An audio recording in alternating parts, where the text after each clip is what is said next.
Match ಅಂದ್ರೆ ಸೋಲು ಗೆಲುವು ಇದ್ಲೇಬೇಕು, ಅಪ್ಸ್ ಅಂಡ್ ಡೌನ್ಸ್.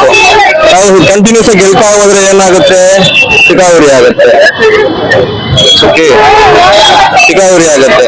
ಸೊ ನಾವು ಒಂದ್ಕಿತ ಸೋತಿದ್ರೆ ಅವಾಗ ಅವ್ರಿಗೆ ಖುಷಿ ಆಗುತ್ತೆ. ಅವ್ರು ಏನ್ ಅನ್ಕೊಂತ ನೆಕ್ಸ್ಟ್ ಪ್ಲಾನ್ ಅವ್ರಿಗೆ ಗೊತ್ತಿರಲ್ಲ. ಅವ್ರ ಪ್ಲೇಯರ್ಸ್ ಇದಾಯ್ತು. ನಿಮ್ ಪ್ರಕಾರ ಏನ್ ಎಡವಟ್ಟಾಯ್ತು ಅಂತ ಇವತ್ತು ನಮ್ಮ ಟೀಮಲ್ಲಿ? Sir, first of all back to back wicket ಹೋಯ್ತು. ಅದಿಲ್ದಿರ ಕಂಟ್ರೋಲ್ ಮಾಡಲಿಲ್ಲ, ರನ್ ರೇಟ್ ಕಂಟ್ರೋಲ್ ಮಾಡಲಿಲ್ಲ. ಇವರು ವಿಕೆಟ್ ತೆಗ್ದಿದ್ರು, ಎರಡೇ ವಿಕೆಟ್ ಮೂರೇ ವಿಕೆಟ್ ಹೋಯ್ತು. ಬ್ಯಾಕ್ ಟು ಬ್ಯಾಕ್ ವಿಕೆಟ್ ತೆಗ್ದು ಚೆನ್ನೈಯಲ್ಲಿ ಹೆಂಗ್ ಪರ್ಫಾರ್ಮ್ ಮಾಡಿದ್ರು ಅದೇ ತರ ಪರ್ಫಾರ್ಮ್ ಮಾಡಿದ್ರೆ ಚೆನ್ನಾಗಿದ್ದಿರೋದು. ಇವತ್ತು ಮ್ಯಾಚ್ ಇದೆ ಅಂತ ಬೆಳಗ್ಗೆಯಿಂದ ಊಟ ಮಾಡಿದೆ, ದೇವಸ್ಥಾನಕ್ಕೆ ಹೋಗಿ ಬೇಡ್ಕೊ ಬಂದಿದ್ದೆ. ಇದ್ರೇನು ಈ ತರ ಆಯ್ತು, ಏನು ಮಾಡಕ್ಕಾಗಲ್ಲ. ನಾವು ಕವಿ ತಿನ್ಲೇಬೇಕು. ಯುಗಾದಿಗೆ ಸ್ವೀಟ್ ಕೊಡ್ತಾರೆ ನೋಡಿದ್ವಿ, ಬಟ್ ಕವಿ ಕೊಟ್ಬಿಟ್ರು. ಇದೇನು ಬೇಜಾರಿಲ್ಲ. ನೆಕ್ಸ್ಟ್ ಮ್ಯಾಚ್ ಇದೆ. ಇವತ್ತಿಗೆ IPL ಮುಗ್ದಿಲ್ಲ ಸೀಸನ್, ಇವಾಗಲೇ ಪ್ರಾರಂಭ ಆಗಿದೆ. ಕೊನೆ ತನಕ ನೋಡೋಣ, ನಮ್ಗೆ ಕಪ್ ಸಿಗುತ್ತೆ. ಸಿರಾಜ್ ಅವರು ಹೋದ ಸೀಸನ್ ಅಲ್ಲೆಲ್ಲ ನಮ್ಮ ಟೀಮ್ ಅಲ್ಲಿ ಇದ್ರು. ಹೌದು, ಆಪೋಸಿಟ್ ಆರ್ಗೆ ಚೆನ್ನಾಗಿ ಪರ್ಫಾರ್ಮೆನ್ಸ್ ಕೊಟ್ಟರು. ಅದ್ರ ಬಗ್ಗೆ ಹೇಳಿದ್ರೆ ಸಿರಾಜ್ ನಮ್ ಟೀಮ್ ಇದ್ದಾಗ ಒಳ್ಳೆ ಪರ್ಫಾರ್ಮೆನ್ಸ್ ಕೊಟ್ರು, ಒಳ್ಳೆ ವ್ಯಾಪಾರ ಎಲ್ಲ ಕೊಟ್ರು. ಬಟ್ ಅವ್ರನ್ನ ನಾವು ಬಿಟ್ಟಿರ್ಬೇಕಾಗಿತ್ತು ಟೀಮ್ ಇಂದ. ಬಟ್ ಏನು ಮಾಡಕ್ಕಾಗಲ್ಲ, RCB ಬಿಟ್ಬಿಟ್ರು. ಅದನ್ನ ಕೊಟ್ಟು ಬೇರೆ ಒಂದು ರತ್ನ ಮುತ್ತು ಕೊಟ್ಬಿಟ್ಟು ರತ್ನ ತಗೊಂಡವ್ರೆ. ನೋಡೋಣ ಮುಂದಿಗೆ ಏನಾಗುತ್ತೆ ಅಂತ. Thank you sir. ಒಂದ್ಸಲ ಏನಾಗಬೇಕು, ಮುಂದೆ ಹೊಡಿತೀವಿ ನಾವು.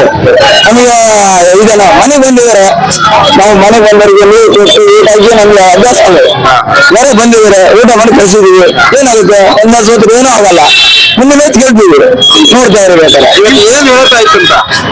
ಏನ್ ಎಡವಟ್ಟಾಯ್ತು ಅಂತ? ಏನು ಇಲ್ಲ, ಎಡವಟ್ಟು ಏನಾಗಿಲ್ಲ, ಪರವಾಗಿಲ್ಲ, ಏನು ಮಾಡಕ್ಕಾಗಲ್ಲ. ಫೀಲಿಂಗ್ ಆಗುತ್ತೆ. ಬ್ಯಾಟಿಂಗ್ ತುಂಬಾ ಕಣ್ಣು ಬರ್ತಾ ಇದೆ, ನಮ್ಮೂರಲ್ಲಿ ಬಂದು ಸೋತು ಬಿಟ್ರಲ್ಲ ಅಂತ ತುಂಬಾ ಫೀಲ್ ಆಗುತ್ತೆ. ಡೇವಿಡ್ ಮೇಲೆ ಏನಕ್ಕೆ ಇಷ್ಟು ಹೇಗೆ ಗೊತ್ತಿದೆ? ನಮಗೆ ಒಂದ್ ಮಾತಾಡ್ತೀನಿ, ವಿರಾಟ್ ಕೊಹ್ಲಿ ಬಿಟ್ರೆ ನಮಗೆ ಗೊತ್ತಿರೋದು ರಜೆ ಕೊಡ್ತಾರೆ ಬಿಡಿ, ಅಷ್ಟೇ ಅಷ್ಟೇ. ಬಾಲಿಂಗ್ ಮೇಲೆ ಆರ್ಡರ್ ಯಾಕೆ ಕಂಟ್ರೋಲ್ ಮಾಡಲಿಲ್ಲ? ಯಾರು ಬಿಡಿ ಇಲ್ಲ, ಆದ್ರೆ ನಮ್ಮ ಹೃದಯದಲ್ಲಿದ್ದಾರೆ ಅವರು, ಹೃದಯದಲ್ಲಿದ್ದಾರೆ ಅವರು. ಸಿರಾಜ್ ಅವ್ರ ಬೌಲಿಂಗ್ ಬಗ್ಗೆ ಏನ್ ಹೇಳ್ತೀರಾ? ಸೂಪರ್ ಆಗಿ. ಆದ್ರೆ ಅನ್ನೋದವ್ರ ಬಾಂಡಿಂಗ್ ಇದೆಯಲ್ಲ, ಅದು ಯಾರು ಬದಲು ಮಾಡಕ್ ಸಾಧ್ಯನೇ ಇಲ್ಲ. ಅದ್ರದ್ದು ಇವರು ಸೋತಿದ್ದು ನಮ್ಮನ್ ಕಡೆ ಅಂತ ಸೋತಿದ್ದಾರೆ ಅಂತ ನನಗೆ ಅನ್ಸಿದ್ದು. ಇದಾಗಿದೆ, ಜಯ ಆಗ್ತಿದೆ. ಮುಂದೆ ಸಲ ಕಪ್ಪು ನಮ್ದು, ಈ ಸಲ ಒಂದು ಕಪ್ಪು ನಮ್ದು.